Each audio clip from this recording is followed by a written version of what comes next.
So good morning guys. तो चलिए start करते हैं आज के यानी कि 19 जनवरी के इंपॉर्टेंट करंट अफेयर्स को। तो इस प्रश्न में आपसे पूछ रहे हैं, अभी हाल ही में जारी राज्य के स्टार्टअप रैंकिंग 2022 में सर्वश्रेष्ठ प्रदर्शन करने वाला राज्य कौन सा है? तो सही उत्तर होगा गुजरात। तो अभी स्टेट स्टार्टअप रैंकिंग 2022 जारी हुई है। अच्छा, बात करें इस रैंकिंग को जारी किसने किया, तो DPIIT यानी कि department for promotion of industry and internal trade ने। इस बार ये इस रैंकिंग का चौथा संस्करण है, चौथा एडिशन है। देखो मैं आपको बता दूं, इस रैंकिंग को 5 कैटेगरी में डिवाइड किया गया है। सारी मैं आपको बता देता हूं। जैसे कि अगर बात करते हैं सर्वश्रेष्ठ प्रदर्शन करने वाले राज्यों में गुजरात है, कर्नाटक है और केरल है। वहीं शीर्ष प्रदर्शन करने वाले राज्यों में पंजाब है, राजस्थान है, तेलंगाना है, उड़ीसा है और महाराष्ट्र है। नेतृत्व करने वाले राज्यों में उत्तर प्रदेश, उत्तराखंड, मध्य प्रदेश, आसाम और आंध्र प्रदेश को रखा गया। महत्वाकांक्षी नेतृत्व करने वाले राज्यों में बिहार और हरियाणा को रखा गया। और जो आखिरी कैटेगरी है उभरते स्टार्टअप्स पारिस्थितिकी तंत्र विकसित करने वाले राज्यों में छत्तीसगढ़, दिल्ली और जम्मू कश्मीर को रखा गया। बाकी मैंने यहाँ पे इंग्लिश में भी लिख दिया है, इंग्लिश मीडियम वाले स्टूडेंट यहाँ से भी रीड कर सकते हैं। तो एक तो आप ये वाली याद रखना, सर्वश्रेष्ठ प्रदर्शन करने वाले बेस्ट परफॉर्मिंग स्टेट्स में कौन कौन है। बाकी आपका जो स्टेट है वो तो आपको याद रखना ही है। अच्छा, ये जो हम बात कर रहे हैं स्टेट स्टार्टअप रैंकिंग 2022 की, इसमें और भी छोटे छोटे पॉइंट्स हैं जहां से आपके क्वेश्चन बन सकते हैं। तो इस पे मैंने एक छोटा सा 4 मिनट का वीडियो बना दिया है, बिल्कुल शॉर्ट एंड स्वीट वीडियो है। वहां मैंने आपको बता दिया है किस किस तरह के और प्रश्न यहां से बन सकते हैं। वैसे तो अगर वो वीडियो आपने अभी तक नहीं देखा, कल ही वीडियो अपलोड किया था शाम को, अगर वो वीडियो आपने नहीं देखा तो वो जरूर देखना, क्योंकि जिस भी स्टूडेंट ने वो वीडियो देखा है उनको बहुत पसंद आया। और ज्यादा बड़ा भी नहीं, छोटा सा 3-4 मिनट का वीडियो है। कहाँ मिलेगा वीडियो? ये हमारे इस वीडियो के बिल्कुल लास्ट में स्क्रीन पे 4 वीडियोस आते हैं, तो वहीं पे एक मैं उसको लगा दूंगा, तो वहां पे क्लिक करके आप उसे देख पाओगे। उस वीडियो में आपका 1 सेकंड भी वेस्ट नहीं होगा, सारी काम की बातें बताई गई है। बाकी देखो, स्टार्टअप से एक डे जरूर याद रखना है आपको। नेशनल स्टार्टअप डे कब होता है? 16 जनवरी को होता है। और अभी इसी मौके पर इस रैंकिंग को जारी किया गया। अच्छा, वैसे रैंकिंग वाला प्रश्न है, और जब भी रैंकिंग वाला प्रश्न आता है मैं पिछले 6 महीने की या पिछले 1 साल की सारी रैंकिंग आपको रिवाइज करवाता हूं। आज भी रिवाइज कराऊंगा, लेकिन आगे इसी तरह का एक रैंकिंग वाला प्रश्न हम और देखेंगे वहां पे। अभी अगला प्रश्न देखते हैं। फिर देखो, इस प्रश्न में आपसे पूछ रहे हैं अभी एडलमेंट ट्रस्ट बैरोमीटर 2024 में भारत को कौन से स्थान पे रखा गया है? तो आंसर होगा दूसरे स्थान पे।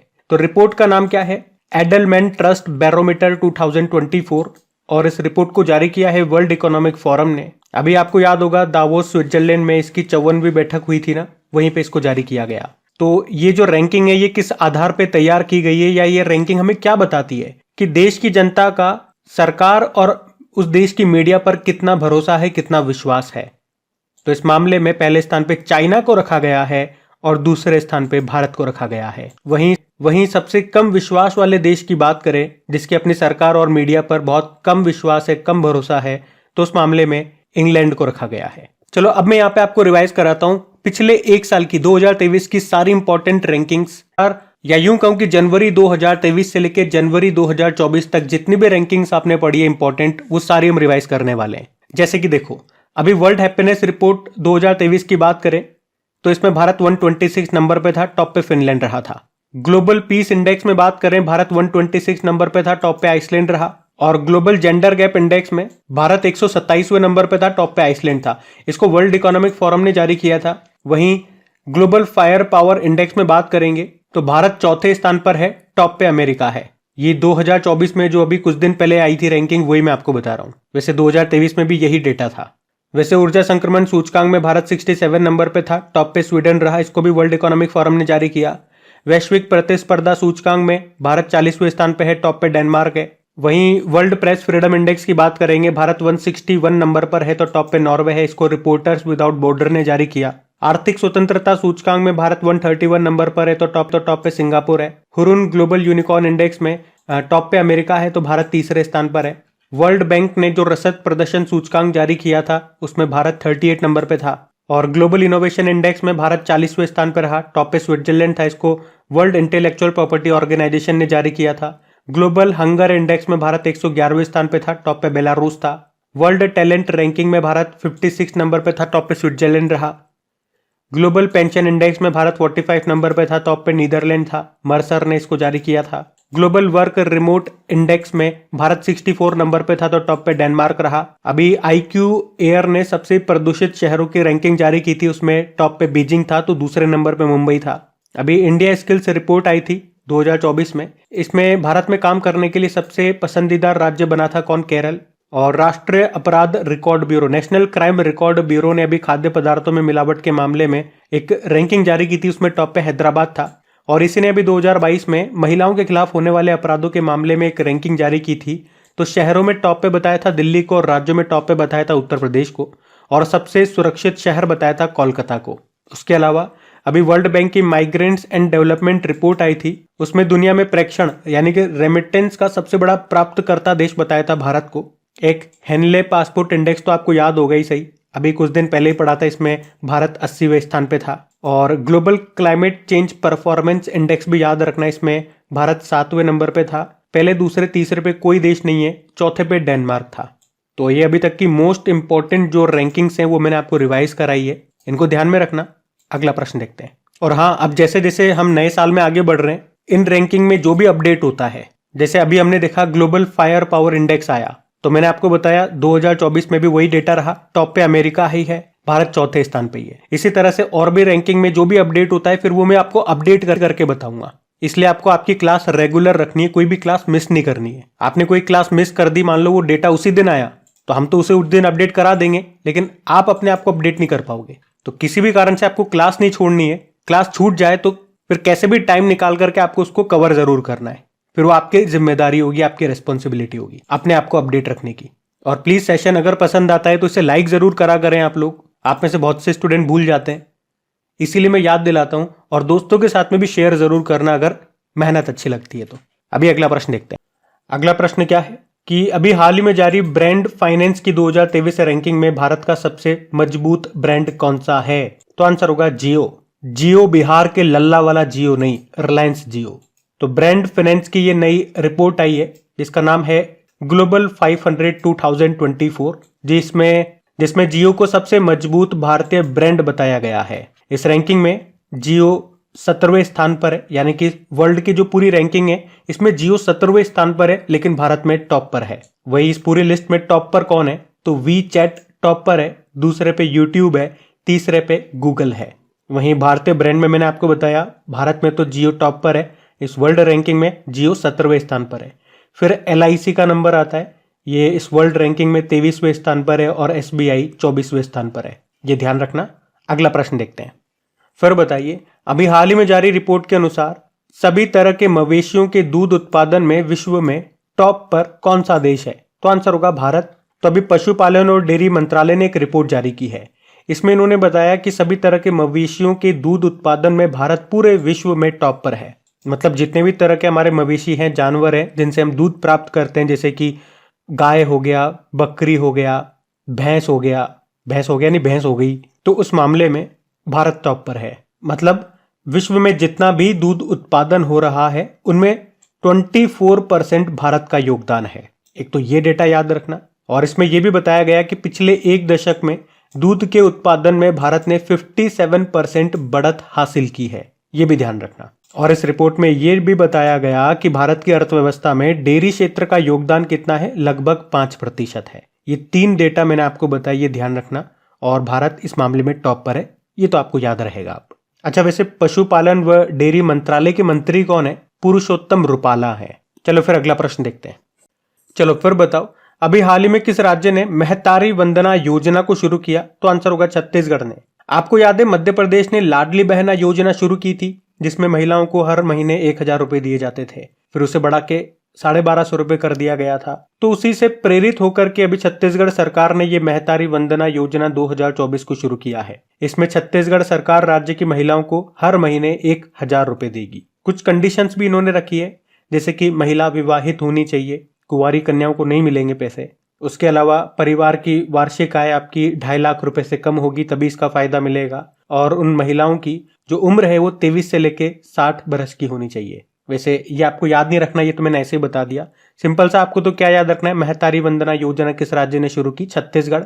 और छत्तीसगढ़ के अगर आप हैं तो ये और ध्यान रख लेना, कितने रुपए मिलेंगे? 1000 रुपए मिलेंगे हर महीने। अब बात छत्तीसगढ़ की है तो ये रहा मैप में छत्तीसगढ़। देखो, छत्तीसगढ़ की कैपिटल रायपुर हो गई, मुख्यमंत्री विष्णुदेव साय बन गए, अभी नए बीजेपी पार्टी के हैं, और गवर्नर विश्वभूषण हरिचंद्रन है। तो आपको याद होगा, अभी छत्तीसगढ़ सरकार ने राम मंदिर के सम्मान में 22 जनवरी को सबसे पहले ड्राई डे घोषित किया था। वैसे फिर और भी राज्यों ने कर दिया फिर ऐसा, लेकिन सबसे पहले छत्तीसगढ़ ने किया था। वैसे अभी छत्तीसगढ़ ने रामलला दर्शन योजना भी शुरू की है, इसमें फ्री में अयोध्या धाम के दर्शन कराए जाएंगे। अभी वैसे छत्तीसगढ़ ने युवा मितान परिवहन योजना भी शुरू की थी, मुख्यमंत्री ग्रामीण आवास न्याय योजना भी शुरू की थी, मुख्यमंत्री वृक्ष संपदा योजना भी शुरू की थी। अभी छत्तीसगढ़ के धमतरी जिले के नागरी दूबरा चावल को जीआई टैग भी मिला था। और अभी 2023 का PEN Nabokov lifetime achievement award मिला था छत्तीसगढ़ के लेखक विनोद कुमार शुक्ला को। यहीं पे छेरछेरा महोत्सव मनाया जाता है। मुख्यमंत्री मितान योजना यहाँ पे शुरू हुई थी। कौशल्या मातृत्व योजना यहाँ पे शुरू हुई थी, इसमें दूसरी बेटी के जन्म पे 5,000 रुपए दिए जाते हैं। तो इन सब कारण से छत्तीसगढ़ न्यूज में था। यहाँ पे आपको इंद्रावती नेशनल पार्क मिलेगा, कंगेर घाटी यानी कि कंगेर वैली नेशनल पार्क आपको यहाँ पे मिलेगा, गुरु घासीदास नेशनल पार्क आपको यहाँ पे मिलेगा, अचान कुमार टाइगर रिजर्व है यहाँ पे, इंद्रावती टाइगर रिजर्व है यहाँ पे, एक लेमरू हाथी अभ्यारण्य यहाँ पे मिलेगा छत्तीसगढ़ के कोरबा में। और यहाँ का पिंडवनी नृत्य काफी फेमस है और इसकी पहली महिला कलाकार का नाम है तीजन बाई। एक हरेली त्योहार भी याद रखना, इसका संबंध छत्तीसगढ़ से है, जबकि हरेला उत्सव भी होता है वो उत्तराखंड का है। तो ये बातें भी ध्यान में रखना। अगला प्रश्न देखते हैं। फिर बताइए, अभी हाल ही में T20 इंटरनेशनल में सबसे ज्यादा शतक लगाने वाले खिलाड़ी कौन बन गए? तो आंसर होगा रोहित शर्मा। तो अभी अफगानिस्तान के खिलाफ हुए T20 मुकाबले में रोहित शर्मा ने अपना 5वां T20 इंटरनेशनल शतक बनाया है। और इस तरह रोहित शर्मा ने ग्लेन मैक्सवेल और सूर्य कुमार यादव को पीछे कर दिया। दोनों के नाम 4-4 सेंचुरी है और रोहित ने लगा दी है 5वीं सेंचुरी। और इस तरह से T20 इंटरनेशनल में सबसे ज्यादा शतक लगाने वाले वो खिलाड़ी बन गए हैं। रोहित शर्मा ने अपना पहला शतक 2015 में साउथ अफ्रीका के खिलाफ लगाया था। और आपको याद होगा, तो अभी हमने पढ़ा भी था कि Rohit Sharma T20 international cricket के इतिहास में 150 मैच खेलने वाले पहले पुरुष खिलाड़ी बन गए हैं। तो वो डेटा भी याद रखना। अगला प्रश्न देखते हैं। चलो फिर बताओ, अभी हाल ही में भारत के नंबर 1 शतरंज खिलाड़ी कौन बन गए हैं? तो आंसर होगा आर प्रज्ञानानंद। आर प्रज्ञानानंद ये चेन्नई के हैं, तमिलनाडु चेन्नई से हैं। इनका पूरा नाम है रमेश बाबू प्रज्ञानानंद। और अभी नीदरलैंड में जो टाटा स्टील चेस टूर्नामेंट हुआ था उसमें शतरंज के जो वर्ल्ड चैंपियन है डिंग लिरेन, ये चाइना के चेस प्लेयर है, वर्ल्ड चैंपियन है ये वर्तमान में। और अभी आर प्रज्ञानानंद ने इनको हरा दिया है। और इस तरह से आप कह सकते हो कि वर्ल्ड चैंपियन को हराने वाले ये दूसरे भारतीय चेस प्लेयर बन गए हैं विश्वनाथ आनंद के बाद। और इस तरह से अब वे भारत के नंबर 1 चेस प्लेयर बन गए हैं। मतलब चेस में क्या होता है, जब भी कोई आप टूर्नामेंट जीतते हो तो आपको पॉइंट्स दिए जाते हैं। तो इस तरह से सबसे ज्यादा इनके पॉइंट्स हो गए हैं, विश्वनाथ आनंद से भी ज्यादा पॉइंट्स हो गए। तो इसीलिए हमने कहा कि ये भारत के अब नंबर 1 चेस प्लेयर बन गए हैं। वहीं वर्ल्ड रैंकिंग में अगर बात करोगे तो वर्ल्ड रैंकिंग में ये 11वें नंबर पे आ गए हैं। ये मैंने आपके सामने रैंकिंग भी लगा दी है, आप देख सकते हो 11वें नंबर पे आ चुके हैं आर प्रज्ञानानंद। और वैसे वर्ल्ड में नंबर 1 रैंकिंग पे कौन चल रहे? मैग्नस कार्लसन चल रहे हैं, ये नॉर्वे के चेस प्लेयर हैं। और इन्होंने अभी जिसको हराया था, मैंने आपको कहा था ना वर्ल्ड चैंपियन को हरा दिया इन्होंने, वो डिंग लिरेन है, ये चीन के हैं। अच्छा, यहाँ पे चेस से रिलेटेड कुछ पॉइंट्स मैं आपको रिवाइज कराता हूँ। तो सबसे पहले तो आप ये याद रखना कि हमारे जो फर्स्ट ग्रैंड मास्टर है उनका नाम क्या है? विश्वनाथ आनंद है। इन्हीं को लाइटनिंग किड ऑफ इंडिया के नाम से भी जाना जाता है। ये प्रश्न एक बार एग्जाम में आ चुका है कि लाइटनिंग किड ऑफ इंडिया के नाम से किन्हें जाना जाता है। इनकी ऑटोबायोग्राफी आई थी माइंड मास्टर, उसका नाम है। इन्होंने 1991-92 में राजीव गांधी खेल रत्न पुरस्कार जीता था, जिसे हम अब मेजर ध्यानचंद खेल रत्न पुरस्कार कहते हैं। इसमें पुरस्कार राशि को अब बढ़ा के 25 लाख रुपए कर दिया गया। और ये करंट अफेयर्स का डेटा भी याद रखना कि अभी 2023 में मेजर ध्यानचंद खेल रत्न पुरस्कार के लिए किन्हें चुना गया? 2 खिलाड़ी हैं, चिराग शेट्टी और सात्विक साईराज रंकी रेड्डी। इनका संबंध बैडमिंटन से है। ये मोस्ट इंपॉर्टेंट क्वेश्चन रहेगा आपका। वहीं अगर बात करें कि पहली महिला ग्रैंड मास्टर कौन है, तो आंसर होगा एस विजयलक्ष्मी है। और हमारे सबसे युवा ग्रैंड मास्टर कौन है? डी गुकेश है। और उसके अलावा अभी हमने पढ़ा था कि जो चेस वर्ल्ड कप का आयोजन हुआ था अभी 2023 में, पहले तो बताओ वो हुआ कहां पे था? अजरबैजान की कैपिटल बाकू में। तो उसको जीता तो मैग्नस कार्लसन ने था, लेकिन उसमें रनर अप यानी कि उप विजेता रहे थे आर प्रज्ञानानंद। अच्छा, ये बाकू से आपको एक मोस्ट इंपॉर्टेंट करंट अफेयर्स का डेटा याद रखना है कि अभी 2024 में जो कोप 29 का आयोजन होगा वो यहीं पे होगा बाकू में। उसके अलावा अभी जो फिडे विश्व जूनियर रैपिड शतरंज चैंपियनशिप का आयोजन हुआ था उसको रौनक साधवानी ने जीता था और ये चैंपियनशिप कहाँ पे हुई थी? इटली में हुई थी। बाकी वर्ल्ड चेस डे हम मनाते हैं 20 जुलाई को। भारत में पहली बार चेस एकेडमी ये खोली गई कहाँ पे? भुवनेश्वर में। 2022 में जो 44वां फिडे चेस ओलंपियाड है ये भारत में हुआ था, पहली बार ये हुआ था भारत में, चेन्नई में हुआ था, जिसका मैस्कॉट था थम्बी। और अब 2024 में ये हंगरी के बुडापेस्ट में होगा। चेस को रेगुलेट करने वाली बॉडी है फिडे, जिसका हेडक्वार्टर है लुजेन स्विट्जरलैंड में, और इसके प्रेसिडेंट है RKD और वाइस प्रेसिडेंट है विश्वनाथ आनंद। और ये भी ध्यान रख लो कि 2024 में जो वर्ल्ड चेस चैंपियनशिप है ये कहाँ पे होगी? टोरंटो में होगी, टोरंटो कनाडा में। ध्यान रखना ये। अगला प्रश्न देखते हैं। चलो फिर बताओ, अभी हाल ही में चर्चा में रहे सुमित नागल का संबंध किस खेल से है? तो आंसर होगा टेनिस से है। अब ये प्रश्न मैं आपको क्यों करा रहा हूं, या यूं कहूं कि इनका नाम न्यूज में क्यों है, क्योंकि 35 सालों के बाद सुमित नागल ये ग्रैंड स्लैम में मेन सिंगल इवेंट में किसी वरीयता प्राप्त खिलाड़ी को हराने वाले पहले भारतीय बन गए। वरीयता प्राप्त मतलब एक अच्छी रैंक वाले खिलाड़ी को हराने वाले, क्योंकि अभी जो ऑस्ट्रेलियन ओपन ग्रैंड स्लैम चल रहे हैं उसमें वर्ल्ड रैंकिंग में एक 27वें नंबर के खिलाड़ी हैं। मतलब टेनिस की जो वर्ल्ड रैंकिंग है उसमें 27वें रैंक वाले एक खिलाड़ी हैं, उनको हरा दिया है सुमित नागल ने। क्या नाम है उन खिलाड़ी का और वो किस देश के हैं ये आप जानना चाहो तो वो कजाकिस्तान के अलेक्जेंडर बुबली। वर्ल्ड रैंकिंग में सुमित नागल इनकी रैंक 137 है और अभी इन्होंने 27वें रैंक वाले खिलाड़ी को हरा दिया, तो ये बहुत बड़ी बात है। और मैं आपको बता दूं, उनसे पहले 1989 में रमेश कृष्णन ये ग्रैंड स्लैम में किसी अच्छी रैंक वाले खिलाड़ी को हराने वाले पहले भारतीय बने थे। उसके बाद जाकर के अब ये सुमित नागल ने ऐसा किया है। तो एग्जाम में इस तरह का प्रश्न पूछा जा सकता है, तो कम से कम ये तो आपको याद रहे कि सुमित नागल का संबंध किससे है? टेनिस से है। अगर ज्यादा डीप में जाके भी नहीं पूछे एग्जामिनर तो यहां से तो ये पूछ ही सकता है। अब टेनिस की बात है तो अभी लेटेस्ट टेनिस का एक प्रश्न हमने पढ़ा था कि यूनाइटेड कप 2024 जो कि हुआ था सिडनी के ऑस्ट्रेलिया में, उसको जर्मनी ने जीत लिया है पोलैंड को हरा करके। ये आप याद रखना। और एक हमारे लिए मोस्ट इंपॉर्टेंट प्रश्न तो ये बनेगा कि अभी टेनिस हॉल ऑफ फेम में शामिल होने वाले पहले पुरुष एशियाई कौन बन गए? तो आंसर होगा लिएंडर पेस और विजय अमृतराज। उसके अलावा 2 कप आपको याद रखने हैं। बिली जीन किंग कप, ये महिलाओं का टेनिस टूर्नामेंट है जिसे पहले फेड कप के नाम से जानते थे। अभी इसको किसने जीता? कनाडा ने जीता, इटली को हरा करके। वहीं पुरुषों का टेनिस टूर्नामेंट होता है डेविस कप, ये भी अभी हुआ था, इसको इटली ने जीत लिया है ऑस्ट्रेलिया को हरा करके। ये भी याद रखना।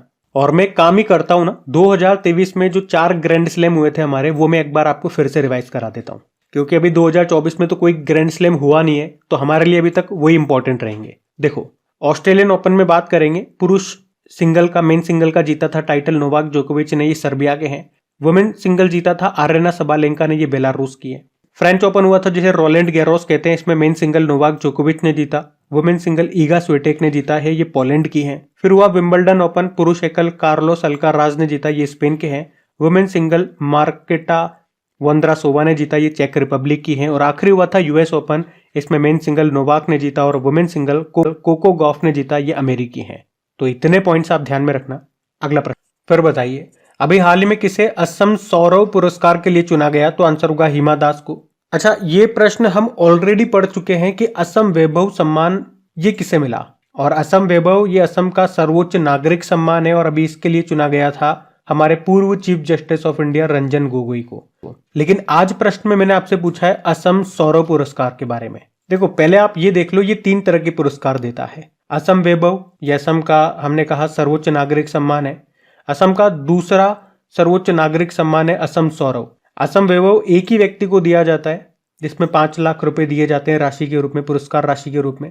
असम सौरव ये 4 लोगों को दिया जाता है, इसमें पुरस्कार राशि के रूप में हर किसी को 4 लाख रुपए दिए जाते हैं। और एक होता है असम का तीसरा सर्वोच्च नागरिक पुरस्कार असम गौरव, उस 17 लोगों को दिया जाता है, उसमें प्रत्येक व्यक्ति को पुरस्कार राशि के रूप में 3 लाख रुपए दिए जाते हैं। तो असम सौरव में अभी 4 व्यक्तियों को चुना गया है, जिसमें से एक हिमा दास हैं, एक डॉक्टर किशन चंद, एल्विस अली हजारिका और नादिराम देवरी। तो हिमा दास का नाम हमारे लिए इंपॉर्टेंट रहेगा, ये एथलीट है और इन्हें मिला असम सौरव का। तो ये 2 आप याद रखना, असम सौरव, हिमा दास, और असम वैभव तो आपको याद रखना ही है रंजन गोगोई को। ये 46 नंबर के चीफ जस्टिस ऑफ इंडिया थे हमारे। और भारत के चीफ जस्टिस ऑफ इंडिया बनने वाले नॉर्थ ईस्ट के पहले व्यक्ति थे। ये असम से ही है, ध्यान रखना। ये अगला प्रश्न देखते हैं। अगला प्रश्न क्या है फिर, अभी हाल ही में बाजार पूंजीकरण के अनुसार भारत की सबसे मूल्यवान सरकारी कंपनी कौन सी बन गई है? तो आंसर होगा LIC। अच्छा, पहले आप ये जान लो कि मार्केट कैप यानी कि बाजार पूंजीकरण का क्या मतलब होता है। तो जैसे कोई भी एक कंपनी है, मतलब क्रेक एग्जाम नाम की एक कंपनी है और ये लिस्टेड है बॉम्बे स्टॉक एक्सचेंज पे, मतलब शेयर मार्केट में। और मार्केट में हमारे 100 शेयर्स हैं और हर शेयर की वैल्यू कितनी है? मान लो 10 रुपए है। कंपनी के शेयर कितने हैं? 100। हर शेयर की वैल्यू 10 रुपए है, तो टोटल 100 शेयर की वैल्यू कितनी हो जाएगी? 100 इंटू 10 यानी कि 1000। मतलब कंपनी की वैल्यू कितनी हो गई? 1000 रुपए।